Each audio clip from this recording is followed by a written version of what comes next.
రాజకీయంలోకి ఎందుకు అంటే ఇప్పుడు ఇన్ని కష్టాలు అనుభవించినప్పుడు రాజకీయంలోకి ఎందుకు వెళ్ళాలనిపించింది? అంటే అనుకోకుండా జరిగిందా, లేకపోతే మీకు చిన్నప్పటి సంది అబ్బా నేను రాజకీయం చేయాలి, నేను ఒక లీడర్ కావాలి అనే మన ఆలోచనలు ఉంటుండేనా? అంటే బేసిక్గా నా ఎస్ఎస్సి అయిపోయిన తర్వాత నా ఎస్ఎస్సి వరకు పూరి గుడిసెల్లో ఉన్నాను, చెప్పాక ఇంత కూడా. నా ఎస్ఎస్సి 2002-03 అయిన తర్వాత మాకు చంద్రబాబు నాయుడు సీఎం గారు ఉన్నప్పుడు నందనవనంలో గవర్నమెంట్ ఇండ్లు అలాట్ అయినాయండి. ఇంద్రసేనారెడ్డి గారు ఎమ్మెల్యే గారు ఉన్నారు. ఆ ఇంద్రసేనారెడ్డి నగర్ అని ఆ కాలనీ పేరు కూడా ఐఎస్ఆర్ నగర్ అని పెట్టామండి.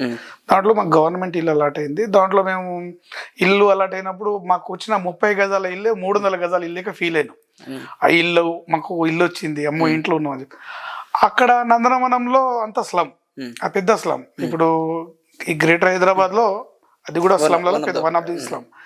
అక్కడ చిన్న చిన్న పంచాయతీలు చేయడము, ఎవరికైనా ఆపద వస్తే పోలీస్ స్టేషన్ కోట్లాడుకుంటారు, పోలీస్ స్టేషన్కి వెళ్ళడము, అట్లా కొంచెం పొలిటికల్గా అంటే లీడర్షిప్గా అట్లా అక్కడ కొంచెం అక్కడ ఎమ్మెల్యే గారికి సపోర్టెడ్గా ఉండడము, ఒక పార్టీ కార్యకర్తగా ఉండడం, అట్లా కొంచెం నేర్చుకున్నా.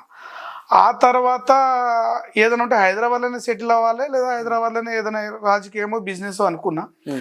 ఈ ఏదైతే 2009-10లో ఊరికి వెళ్ళానో అక్కడ పరిస్థితుల ప్రభావం నన్ను బాగా ఇది చేసేయండి.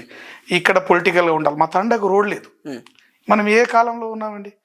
ఇప్పుడు 2009-10లో ఉన్నాం మనం. అప్పటికి కూడా తండాకు రోడ్ లేకపోవడం ఏంటి? తండల జనాల ఎడ్యుకేషన్ లేకపోవడం, కొంచెం కొంచెం పెద్ద చదువుకున్న లేకపోతే. ఈవెన్ మా తండలో ఇప్పుడు ఎంప్లాయీస్ అవుతున్నారు. నాకంటే ముందు నాకంటే ఒక వయసు 1 సంవత్సరం పెద్ద ఉన్న ఎవరు కూడా ఒక పదవులలో లేరు, చదువుకోలేదు. ఇక పొలిటికల్గా ఎదిగిన మా తండ నుంచి అంటే నేనేనండి.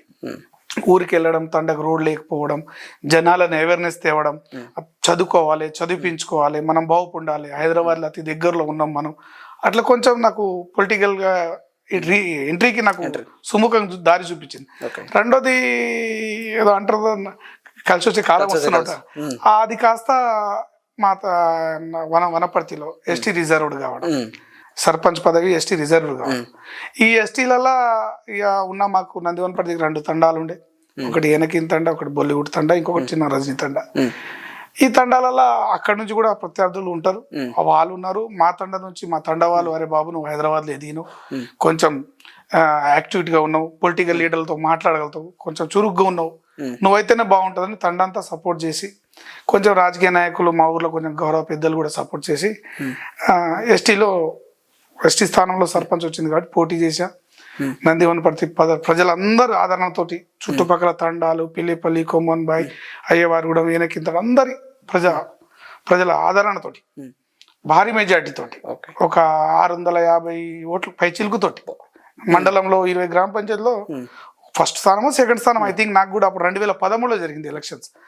నేను కూడా కొత్త ఆ సర్పంచ్ ఊరు అంటే కొత్తగా అప్పుడే ఊర్లో ఎంటర్ అవుతున్నా. ఊర్లో కూడా చాలా మంది నాకు పరిచయాలు లేరు, పరిచయం చేసుకుంటున్నా, వాళ్ళ ఫోన్ నంబర్లు, వాళ్ళ పేరు రాసు. పరిచయం లేకున్నా ఫస్ట్ టైమే దాదాపు 600 మెజారిటీ తోటి గెలవడం అనేది చాలా గ్రేట్. అది అంటే నేను 2009-10 అంటే ఈ 2 or 3 years నేను అక్కడ ఏదైతే నేను కార్యక్రమాలు చేసుకుంటా, తండకు కూడా సొంత నిధులతో కొంచెం రోడ్డు రేసి, గతంలో ఆ తండకు రోడ్ లేనప్పుడు కూడా మా ఊర్లో జ్యోతి ఎడ్యుకేటెడ్ యూత్ అసోసియేషన్స్ పీపుల్స్ వాళ్ళందరూ మా తండకు రోడ్ చేశారు.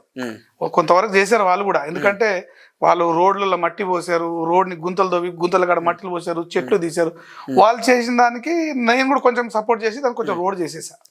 కొంచెం రోడ్ చేసిన తర్వాత నేను సర్పంచ్ అయిన తర్వాత మా ఊరికి రోడ్ వేయించుకోకపోతే బాగుండదు.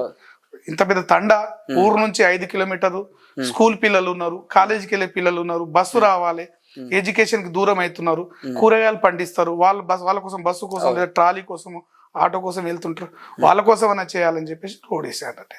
ఒకప్పుడు అసలుకి గ్రామాలకి చాలా దూరంగా, చదువు కూడా చాలా దూరంగా ఉంటుండేది, గిరిజన పుత్రులు అంటుండే. అవునండి. అసలుకి మీరు మీ గ్రామానికి వచ్చిన తర్వాత రోడ్లు వేసి, బస్సులు వేసి, అండ్ విద్యాపరంగా కూడా మీ తండావాసులను కూడా చాలా ఎంకరేజ్ చేశారని అంటున్నారు. చాలా మంచి విషయం అది. దాంతోపాటు చాలామంది ఇప్పుడు కొన్ని కంపెనీస్ తర్వాత మీరు సర్పంచ్గా ఉన్నప్పుడు కానీ కొన్ని కంపెనీస్ వచ్చాయి. ఆ కంపెనీలలో మీ గ్రామానికి సంబంధించిన వాళ్ళకి ఎవరికైనా ఎంప్లాయ్మెంట్ ఏమైనా క్రియేట్ చేశారా? అండి తప్పకుండా వెంకట, అది యాక్చువల్లీ నేను సర్పంచ్ ఉన్నప్పుడు బ్యాంబినో కంపెనీ వాళ్ళకి గంటా ఫుడ్స్ అని, ప్రజెంట్ అదొక్కటే ఉంది వనపర్తి మొత్తంలో, చాలా పెద్ద కంపెనీ అండి. వాళ్ళకు ఒక 300 ఎకరాలు ఉంటుంది అంతే వనపర్తిలో. అయితే వాళ్ళు మ్యానుఫ్యాక్చరింగ్ కంపెనీ పెట్టాలని చెప్పేసి సర్పంచ్గా, యాజ్ పర్ విలేజ్ సర్పంచ్గా నన్ను వాళ్ళు అప్రోచ్ అయినారు. గ్రామ పంచాయతీకి ఒక అప్లికేషన్ పెట్టుకున్నారు.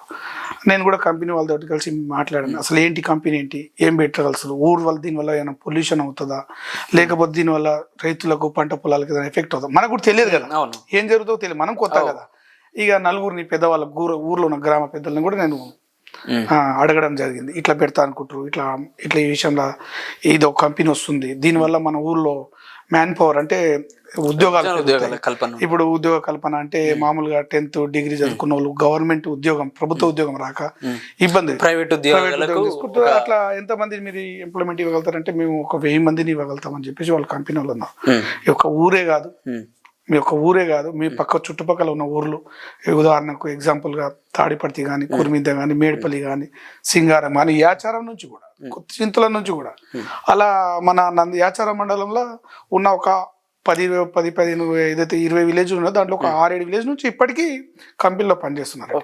ఒక మళ్ళా దీంట్లో ముఖ్యంగా స్త్రీలు అండి, ఎవరైతే మహిళలు ఉంటారో ఆ మహిళకు బాగా ఉపాధి దొరకడం, అంటే వాళ్ళు తయారు చేసే ప్రోడక్ట్ ఏదైతే ఉందో మనం తినే ప్రోడక్ట్ అండి, రవ్వలు, సేమియాలు, మనం అది చిన్న చిన్న మిఠాయిలు, ఫుడ్ సంబంధించి అదే మ్యానుఫ్యాక్చరింగ్ వచ్చిరు, అడిగిరు. దేవుడి దయ వల్ల నేను సర్పంచ్ ఉన్నప్పుడు ఆ కంపెనీ పడడం, మా చుట్టుపక్కల విలేజ్ కి, ముఖ్యంగా మా విలేజ్ కి ఉపాధి దొరకడం, అది నాకు చాలా సంతోషాన్ని ఇచ్చింది. అది న్యాయంలో జరిగింది.